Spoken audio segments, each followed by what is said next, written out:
Assalamualaikum warahmatullahi wabarakatuh. Waalaikumsalam. Shalom, Om Swastiastu, Nama Budaya, salam kebajikan. Semoga kita semua selalu dalam keadaan sehat walafiat sesuai doa, agama, dan salam kita. Yang terhormat para pembicara yang telah hadir, ada Prof. Sidi Gufron, ada Dr. Ferry Amsari, MA, ada Ibu Anissa, Ibu Anissa, Dr. Anissa, ada dari perwakilan Muhammadiyah, ada juga kami sudah hampir sampai Bang Nisa Ramli dan Dr. Refli Harun, dan juga nanti Profesor Jibli Asidiki, dan juga Bapak Jaya Suprana, Bapak Rawan dari Belanda akan menyampaikan beberapa pandangannya terkait dengan forum group diskusi kita pada hari ini. Kawan-kawan yang saya hormati, para pembicara, Partai Buruh adalah partai yang dihidupkan kembali karena persoalan satu hal, yaitu Omnibus Law Undang Cipta Kerja. Bagaimana negara menempatkan dirinya sebagai agen outsourcing. Negara melalui penyelenggaranya yang disebut pemerintah menentukan jenis pekerjaan A boleh outsourcing, jenis pekerjaan B tidak boleh outsourcing. Saya Ailu Gafuribul, saya salah satu pengurus Badan Perserikatan Bangsa-Bangsa PBB, sudah 3 periode berkantor di Jeneva. Seluruh dunia sudah saya ikuti. Tidak ada satupun negara yang mengatur undang-undang modern slavery. Outsourcing itu modern slavery, perbudakan. Slavery itu budak. Jadi seluruh terminologi di dunia internasional sepakat outsourcing itu perbudakan. Karena zaman modern maka disebut modern slavery. Tidak ada satupun negara yang menempatkan penyelenggara negara pemerintah sebagai penentu. Yang ada adalah pembatasan jenis pekerjaan, sistem kerja outsourcing. Hanya Indonesia. Ini udah terlalu rakus dan serakahnya pemilik modal. Nggak pakai klaster ketenaga kerjaan, Omnibus Law itu sudah menguntungkan kawan-kawan pengusaha. Kita nggak anti investasi, kita nggak anti orang kaya, kita nggak anti kepada kelompok-kelompok pemodal. Yang kita persoalkan, kau kaya tapi kita miskin. Itu aja persoalannya. Kau boleh kaya tapi jangan miskinkan kami. Omnibus Law adalah secara struktural legalisasi terhadap sistem yang memiskinkan kaum kelas pekerja atau working. Itu kita lakukan. Musim panen raya impor boleh masuk tanpa hukuman. Padahal dalam Undang-Undang Nomor 19 tahun 2013 itu jelas panen raya nggak boleh impor. Kalau impor 6 bulan penjara dan memang dendanya terlalu murah 1 miliar. Ya. Tanah bisa dimiliki sampai 90 sampai 120 tahun. The land of wealth kata Adam Smith, bapak ilmu klasik ekonomi. Kedaulatan sebuah negara adalah tentang tanah. Nah, kalau tanah dikuasai 90 120 tahun, kedaulatan kita telah hilang. Itulah mengapa Partai Buruh ingin mengembalikan kembali kemanusiaan yang adil dan beradab, menempatkan manusia beradab dan keadilan sosial bagi seluruh rakyat Indonesia. No social justice without social security. Tidak ada keadilan sosial omong kosong tanpa without social security, jaminan sosial. Maka dedikasi Partai Buruh adalah tentang 3 prinsip negara kesejahteraan. 1, kesetaraan kesempatan. Bahasa gampangnya apa, Bung Iqbal? Kau boleh kaya, tapi jangan misinin kita. Kau boleh berobat di Mount Elizabeth, kau boleh berobat di Sydney University Hospital, kau boleh berobat di Bern, Jerman Barat. Tapi kalau kami sakit, gratis. Udah gampang aja kan? Itulah partai kita dedikasikan. Kau boleh punya apartemen mewah, kau boleh punya mobil Rubicon, Mercedes SL 500. Tapi secara bersamaan kalau kami sudah pensiun, rumah kami punya.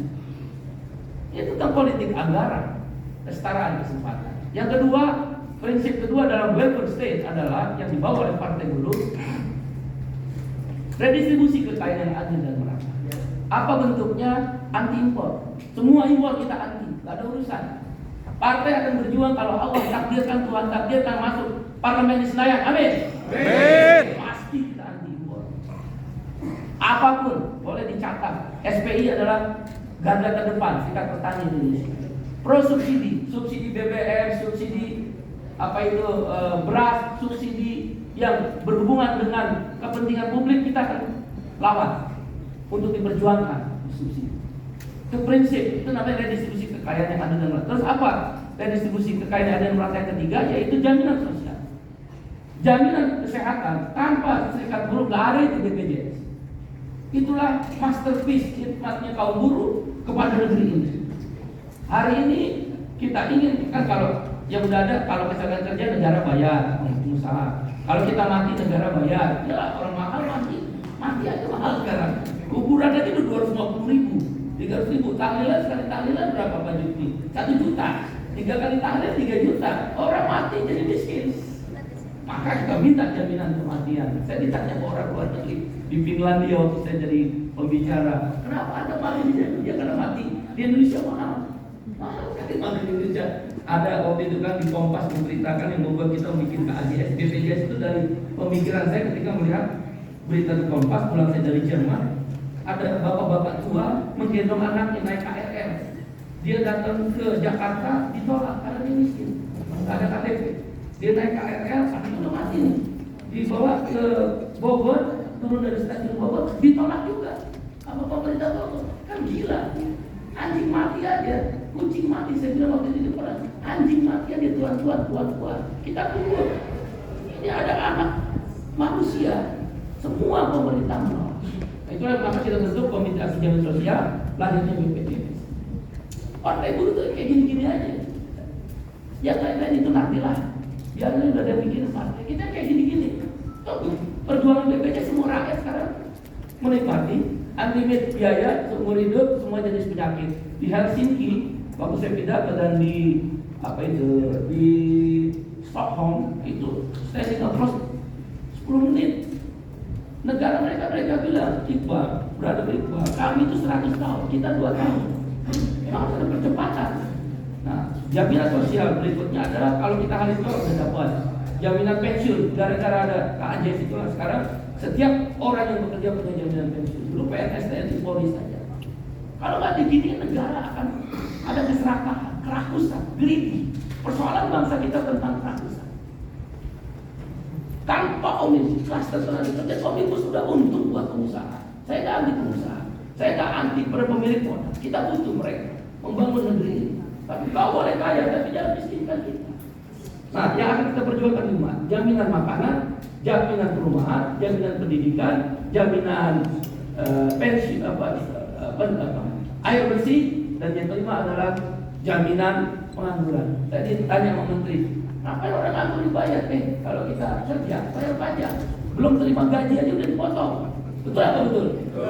PPh 21 kan, dipotong. Ya kan, walaupun dikorupsi oleh model-model gayus, model-model itu menyakitkan benar itu.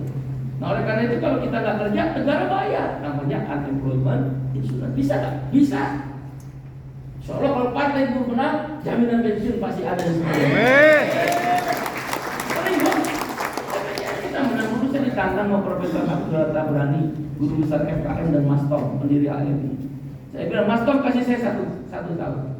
BPJS pasti selesai, karena udah 7 tahun nggak jadi. Mas Tom nggak mungkin, kami aja profesor ini nggak bisa. Mas Tom kalau buruh gampang, pakai demo, nggak pakai debat. Kalau pakai debat pusing kita demo terus. Pernah terjadi setiap 1 bulan itu kita demo 123 kali. Satu hari 4 demo di 4 titik kota kita bikin demo terus. Ini nanti juga begitu. Walaupun kita udah masuk parlemen, demo aja terus. Kalau nggak bisa diambil jaminan pensiun. Kenapa jaminan makanan? Bagi kita adalah haram hukumnya orang kelaparan di negeri yang kaya. Haram hukumnya orang kelaparan di negeri yang kaya. Untuknya apa? Brazil, Peru, saya belajar Brazil, Peru, dan Meksiko. Dikasih makan. Mereka miskin bukan karena butuhkan, miskin karena kebijakan. Siapa bilang orang miskin itu malas dan dikutuk oleh Tuhan seolah-olah tanda petik karma? Enggak. Miskin itu karena kebijakan negara. Persoalan miskin itu tentang kebijakan negara yang tidak berpihak pada kaum kelas pekerja kelas bawah, buruh, petani, nelayan, miskin kota, miskin desa, perempuan termarginalkan, buruh migran, PRT, disabilitas, pensiunan, ibu-ibu jamu gendong, tukang becak, supir angkot, supir bis, mama-mama pedagang sayur di pasar tradisional. Saya udah keliling Indonesia. Mereka miskin bukan karena kutukan atau karma. Mereka miskin karena kebijakan negara tidak berpihak kepada orang-orang kecil. Partai buruh kita dedikasikan untuk itu. Kita hikmatkan Partai Buruh untuk itu. Anda boleh periksa semua kader-kader partai buruh. Caleg-caleg partai buruh, nggak ada tokoh masyarakat, nggak ada artis, nggak ada tokoh-tokoh terkenal. Semua orang-orang yang nafas dan kehidupannya di daerahnya berjuang. Itu selamat datang Bang Rizal Ramli, kita melihat dulu. Bang Rizal tentang calon presiden alternatif.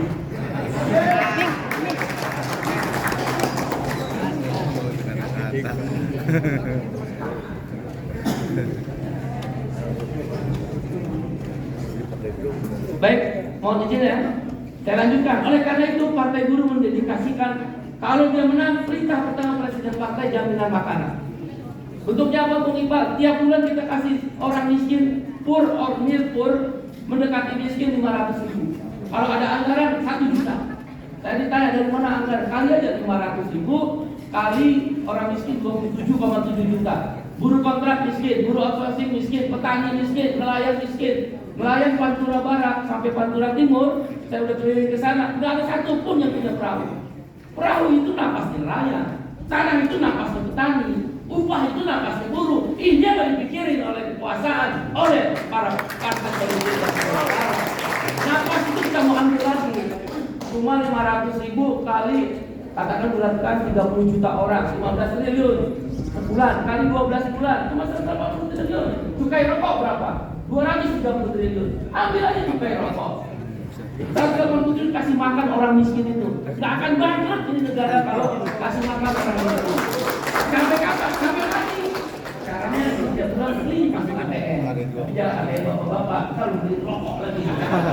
ATM ibu-ibu yang masuk di barang istrimu. Jadi kalau ibu jamu gendong dia jualan jamu gendong buat sekolah anaknya. Tukang beca dia dari ini hasil dari ngebeca buat sekolah anaknya, buruh kontrak buat sekolah atau milik ibunya. Tapi urusan makan negara, jaminan makanan, jaminan perumahan. Dulu PNS, TNI, Polri, buruh swasta saya ingat benar tahun 91. Begitu kita pensiun ada rumah. Sekarang tanya itu prajurit PNS, TNI, Polri, tanya prajurit. Harga rumah berapa sekarang? 200 juta. DP 30%, 60 juta. Tunjuk yang ada di ruangan ini kecuali pembicara ya. Yang punya uang 60 juta ada nggak? Sama aja kebijakan kita bikin rumah. Kita minta 100 triliun. Partai Buruh akan berjuang untuk setiap orang kalau dia pensiun punya rumah. Kau usah bikin itu yang besar-besar. Kalau kau nggak mau pendidikan, air bersih dan jaminan pensiun, unemployment insurance. Saya belajar materi negeri Eropa. Negeri Eropa nggak pakai Tuhan. Kita pakai Tuhan dibohongin. Belum lihat saya sudah berjalan atas nama Tuhan yang Maha Esa. Habis itu baru Tuhan. Tuhan dia bohongin dia akan salah kalau kamu dimiskini terus. Dia berbohong. Apa saya coba-coba lu pecat lu. Aja saya nggak mau apa-apa. Saya mau kontrol kader-kader partai. Insya Allah kita sudah ada di 487 kabupaten kota. Kita sudah ada di 38 provinsi. Di partai itu mana apa-apa partai tekun 38 provinsi kita sudah ada 487. Di kecamatan itu 487 kita sudah 97%. Di mana Indonesia kau turun di pelabuhan, di bandara, di stasiun ada Partai Buruh ada di 4.262 kecamatan. Itu 72% dari total kecamatan di Indonesia. Partai Buruh tercatat di sipol KPU hampir 870.000 kader. Nomor 3 terbesar. Saya kaget juga tuh. Nah, kita punya konstituen captive market kita adalah 10 juta.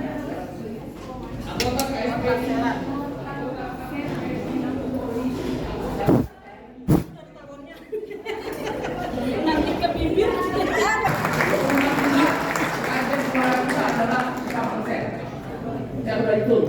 ambil itu 4%. 4% itu 30 kursi. Pemerintah yang main-main di partai insya Allah 30 kursi. Benar. Ada kita udah supaya biarin aja kita captive market. Saya udah keliling. Saya keliling pantai barat, pantai Pantura Timur, ke Papua, Papua pegunungan, Papua Tengah Mimika itu satu fraksi partai. 10 kepala suku itu turun gunung pakai cali, pakai ini. Dia Gus, temuin saya. Kami mau menang partai itu. Papua Tengah itu pasti menang. Papua Tengah, Freeport, Mimika itu pasti menang. Dan di Jawa Barat satu fraksi. DPRD Jawa Barat kita rebut ketua DPRD Provinsi Jawa Barat partai Buruh. Ya enggak? DKI target saya nomor 4 Win. Ini bukan omong kosong semua, serius. Kerja serius. Ya, 6,5 juta suara akan kita raih. Hari ini akhirnya tibalah pada puncak. Kita ingin berikhtiar. Walaupun menurut Bang Ferry dan Bang Algif 30 orang melakukan gugatan ke MK presidensial threshold gagal.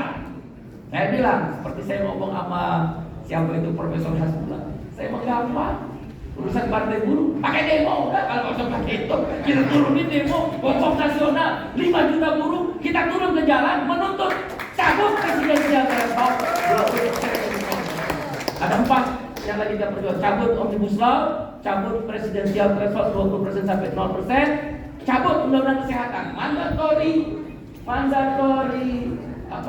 spending yang kalau berapa pun kita sakit dibayar oleh BPJS dirubah jadi money follow program, efisien. Ya komersialisasi, otak komersial terus. Urusan kesehatan, urusan makanan di komersial terus. Kita lawan baker itu ngapain jadi menteri kesehatan? Jadi otaknya itu otak komersialisasi terus terang. Nanti akan terjadi urun bayar. Misal jantung saya sakit operasi 100 juta, saya bayar 30 juta, BPJS bayar 7 juta. Akibat money follow program. Nah, dengan kamar rawat inap standar itu udah dimainin, Chris. Nanti nggak ada rawat inap kelas 1, kelas 2, kelas 3, padahal bayar iurannya beda. Kamu tahu nggak kayak Indomaret sama Alfamart? Pertama Indomaret, Alfamart kecil dulu. Lama-lama dia masuk sampai tingkat kecamatan. Ambles itu ekonomi rakyat. Ingat nggak BBM Pertalite dan premium? Nggak naik premium, Pertalite disiapin. Lama-lama premium hilang di pasaran. Yang berapa harga Pertalite? Harga keekonomian. Sekarang kesehatan dibikin begitu. Hanya satu kata apa? Terima kasih. Mudah-mudahan kita dengar pembicara-pembicara yang luar biasa pada hari ini. Sekali lagi kami ucapkan Pak Bivitri, Dr. Bivitri Dewadi sudah hadir ya. Kita dengarkan, simak, jangan berisik. Berisik aja. Dengerin yang ngomong jagoan-jagoan. Udah iya aja. Bapak tuntut aja kata dia, kata mereka. Ada jagoan-jagoannya. Ada pakar ekonomi, ada pakar tata negara, ada pakar politik, ada dosen UGM. Udah. Pokoknya kita berterima kasih. Sekali lagi beri applause buat para masyarakat.